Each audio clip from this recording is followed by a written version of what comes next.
Salutare tuturor! Astăzi, pe masa de lucru, avem un Sony Vaio All-in-One PC, venit la curățat. Problema lui se supraîncălzește și se restartează din senin. De ce? Simplu. Nu i s-a mai făcut o mentenanță interioară de foarte mult timp.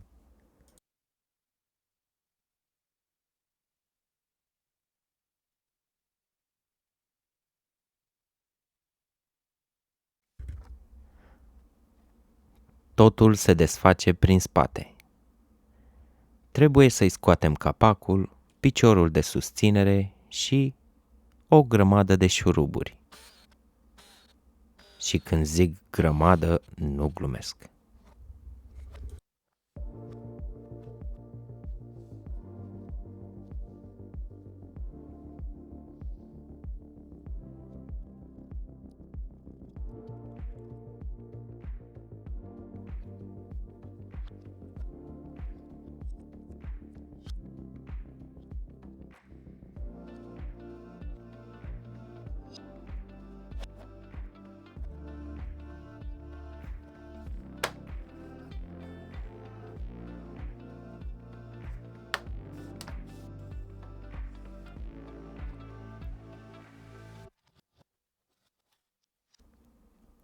Cum bănuiam, e plin de praf.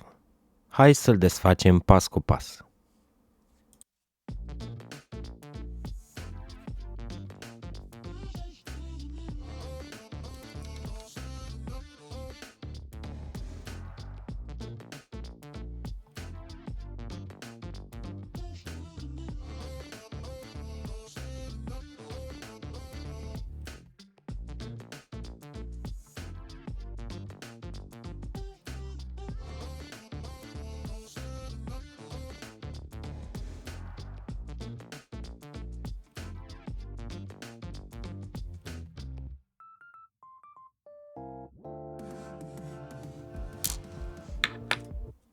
Începem prin înlăturarea scutului metalic din partea dreaptă.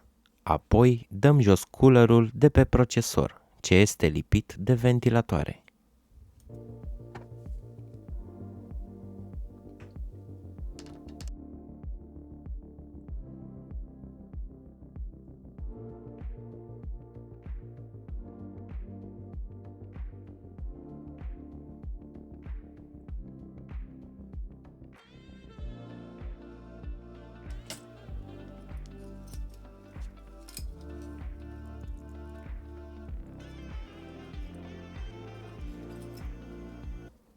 Și exact cum așteptam, pasta termoconductoare e complet uscată.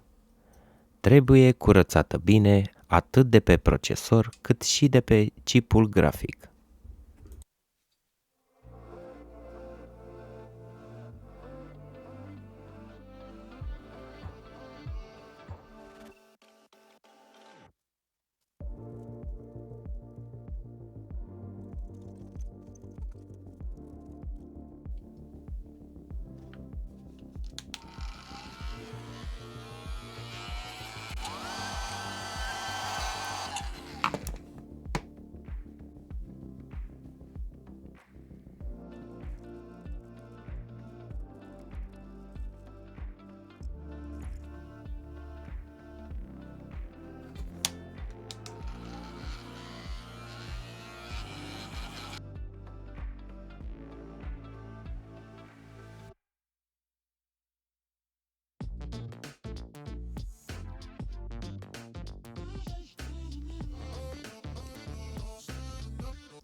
Deși nu pare, uite cât praf s-a adunat.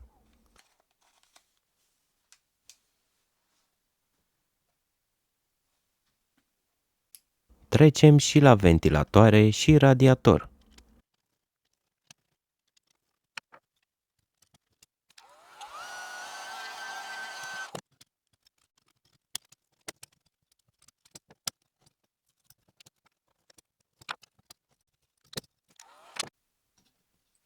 Și da, e plin de praf și el. Nu e de mirare că se restarta tot timpul.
Le-am curățat bine, am pus și pad-uri termice noi, rezultatul super curat și satisfăcător.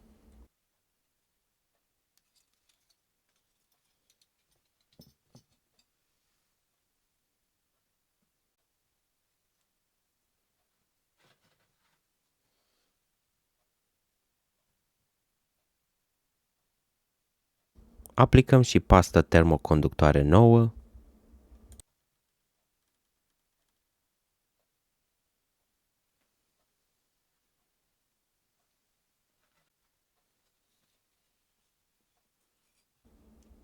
Acum remontăm totul la loc.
A, da, era să uit. Curățăm și capacul spate înainte de a-l monta.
După toată curățenia, sistemul All-in-One cu procesorul i5 generația 3 funcționează perfect. Temperatura procesorului e acum între 50 și 57 de grade Celsius, iar cea a graficii doar de 44 de grade.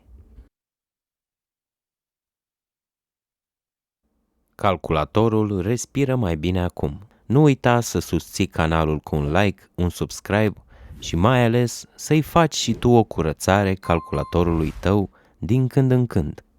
Mulțumesc că ai urmărit până la capăt și nu uita, dacă ai nevoie de reparații, sunt în UK și gata să te ajut cu orice întrebare.